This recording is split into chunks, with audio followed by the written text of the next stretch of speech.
यह कहानी एक ऐसी माँ की है जिसकी जिंदगी प्यार, त्याग और दर्द से भरी हुई थी। उसकी जिंदगी ने उसे हर मोड़ पर परखा, लेकिन उसने कभी हार नहीं मानी। यह कहानी सिर्फ एक माँ की नहीं, बल्कि उन सभी माताओं की है जो अपने बच्चों के लिए अपना सर्वस्व त्याग देती हैं। फिर भी उनकी भावनाओं और त्यागों को अक्सर समझा नहीं जाता। मीरा इस कहानी की मुख्य पात्र एक छोटे से गांव में पैदा हुई थी। उसकी शादी बहुत कम उम्र में ही कर दी गई थी और जल्द ही वह एक बड़ी जिम्मेदारी का सामना कर रही थी, माँ बनने की। मीरा ने अपनी शादी को एक नए सफर की तरह देखा, जिसमें उसने अपने सारे सपने और इच्छाओं को अपने परिवार के लिए छोड़ दिया। उसकी दुनिया उसके पति और बच्चों तक ही सीमित हो गई थी। मीरा का पति रमेश एक किसान था। खेतों में दिन रात मेहनत करके वह परिवार का पेट पालने की कोशिश करता था, लेकिन हालात हमेशा साथ नहीं देते थे। फसल का खराब होना, बाढ़ या सूखा, इन सब ने उनके जीवन को और कठिन बना दिया था। इन कठिनाइयों के बीच भी मीरा ने कभी शिकायत नहीं की। वह घर और बच्चों की जिम्मेदारियों को संभालती रही ताकि रमेश को कोई तकलीफ ना हो। मीरा के 3 बच्चे थे, 2 बेटे और 1 बेटी। उनके पैदा होने के बाद से ही मीरा ने खुद को पूरी तरह से बच्चों की देखभाल में समर्पित कर दिया। बच्चों की छोटी छोटी ज़रूरतों का ख्याल रखना, उनके लिए खाना बनाना, उनके कपड़े धोना, उन्हें स्कूल भेजना, यह सब उसकी दिनचर्या का हिस्सा बन गए थे। लेकिन रमेश, जो काम के बोझ तले दबा हुआ था, धीरे धीरे मीरा से दूर होता गया। उसकी बेरुखी ने मीरा के दिल को कई बार तोड़ा, लेकिन उसने अपने बच्चों के लिए सब सहन किया। उसका मानना था कि एक माँ का कर्तव्य अपने बच्चों की देखभाल करना है, चाहे उसके अपने जीवन में कितनी भी परेशानियां क्यों ना हों। मीरा को कभी कभी ऐसा लगता था कि उसके त्याग और समर्पण को उसके परिवार द्वारा अनदेखा किया जा रहा है।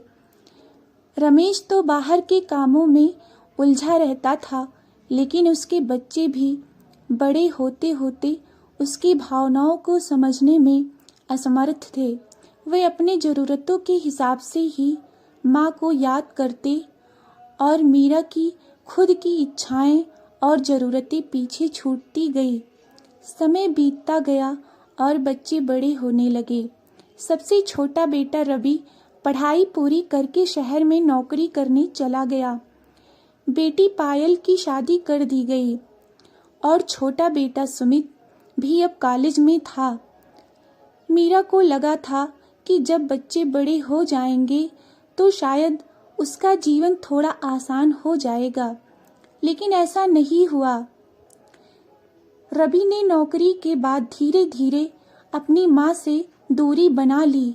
उसे अब गांव की जिंदगी और अपनी माँ का संघर्ष नजर नहीं आता था। वह अपने शहर की चमक धमक में खो गया था।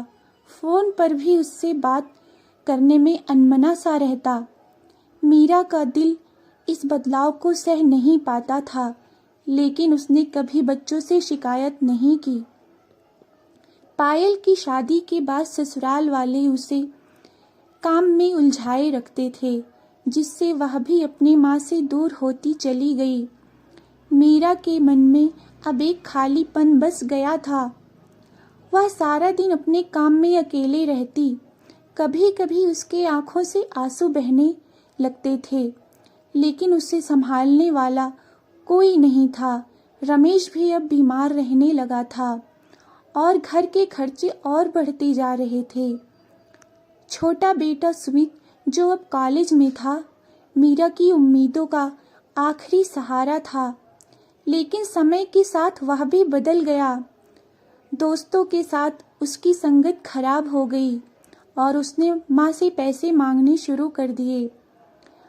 अगर मीरा मना करती तो वह गुस्से में चिल्लाने लगता और कई बार उसे अपमानित भी करता। एक माँ के लिए अपने ही बच्चे से ऐसे शब्द सुनना किसी सजा से कम नहीं था। मीरा का दिल रोज रोज टूटता रहा, लेकिन उसने अपने बेटे के भविष्य के लिए ये सब सहन किया। मीरा ने अपने जीवन का हर पल अपने परिवार को समर्पित किया था, लेकिन अब उसके पास कुछ भी नहीं बचा था। ना उसका सम्मान, ना उसकी खुशियाँ, ना उसका स्वाभिमान। उसने सब कुछ अपने बच्चों और परिवार के लिए त्याग दिया था, लेकिन बदले में उसे सिर्फ उपेक्षा और अपमान ही मिला। मीरा की तबीयत धीरे धीरे खराब होने लगी, लेकिन उसने कभी किसी से इसका जिक्र नहीं किया। उसे डर था कि कहीं उसके बच्चों पर और बोझ ना पड़ जाए। एक दिन जब उसका दर्द असहनीय हो गया तो उसने सुमित से डॉक्टर के पास ले जाने को कहा, लेकिन सुमित ने उसकी बात को हल्के में ले लिया और कहा, अभी टाइम नहीं है माँ, बाद में देख लूँगा। मीरा ने अपने जीवन का हर पल अपने परिवार को समर्पित किया था, लेकिन अब उसके पास कुछ भी नहीं बचा था।